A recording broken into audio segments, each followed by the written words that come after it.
आप इस चीज़ को डिनाई नहीं कर पाएंगे कि यूट्यूब पे जितने भी फ्रेश क्रिएटर्स आते हैं या जो एस्टेब्लिश्ड हैं, उन सब का एक ही एम होता है और वो है उससे पैसा कमाना, अपना रेवेन्यू बिल्ड करना और अपने लिए एक पैसिव इनकम जनरेट करना। हमारे फ्रेश जो कंटेंट क्रिएटर्स होते हैं यूट्यूब पे, उनके लिए जो सबसे बड़ा मसला होता है वो है उनकी नीश सिलेक्शन। या अगर उनको नीश पता भी हो फिर भी उनको ये आइडिया नहीं होता कि किस टाइप की वीडियोस वो बनाएं। नीश सिलेक्शन के लिए मेरे ख्याल से 3 बुनियादी पॉइंट्स होते हैं, जो कि एक बुक है इकिगाई, वो भी आपको ये सजेस्ट करता है कि आप अपनी नीश को या अपनी लाइफ में किस गोल को लेके चलें। तो 3 बुनियादी पॉइंट्स है आपकी नीश सिलेक्शन के लिए यूट्यूब पे। जो सबसे पहला पॉइंट है वो है आपका पैशन या आपका इंटरेस्ट। तो इस चीज़ को आप इस तरीके से समझ लें कि अगर आपको ये पता चले कि जिन वीडियोस पे आप काम कर रहे हैं, जो वीडियोस आप प्रिपेयर कर रहे हैं, अगर उस पे लॉन्ग टर्म में भी आपको कोई पैसा ना मिले, क्या आप फिर भी इस काम को कंटिन्यू रख सकते हैं?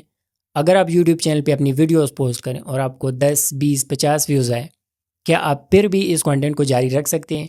आप इस कंटेंट से फ्यूचर में बोर तो नहीं होंगे? क्या ये कंटेंट बनाना इस नीश में एक ऐसी चीज़ है जिसको आप जब कर रहे होते हैं तो आप इसे एंजॉय कर रहे होते हैं? अगर ऐसा है तो ये आपका पैशन है, आपका इंटरेस्ट है, ये नीश आपके लिए ठीक है। दूसरा पॉइंट है आपकी ऑडियंस की डिमांड। जिस भी नीश पे आपने काम करना हो, जिस भी नीश को आपने सेलेक्ट करना हो, आप ये देखिए कि ग्लोबली इस दुनिया में उस नीश की डिमांड है या नहीं।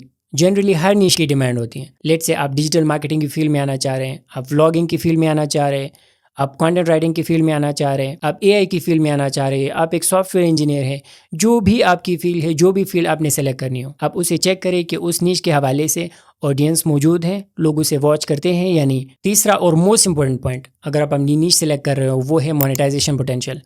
यानी उस नीश से आपको जब आप वो कंटेंट डिलीवर करें, जब आप उस नीश पे काम करें, जब आप उस पे अपना टाइम इन्वेस्ट करें, तो एज अ रिजल्ट आपको पैसा मिलना चाहिए। ये 3 प्रिंसिपल्स है। एक बुक, जापानीज़ बुक है इकिगाई के नाम से, वो भी यही सजेस्ट करती है कि लाइफ में आपको अगर एक जो भी नीश सेलेक्ट करनी हो, जो भी काम करना हो, जो भी आपका पैशन हो, 3 बुनियादी पॉइंट्स हैं। एक, आप उसके हवाले से पैशनेट हो, आपको इंटरेस्ट हो उस फील्ड में।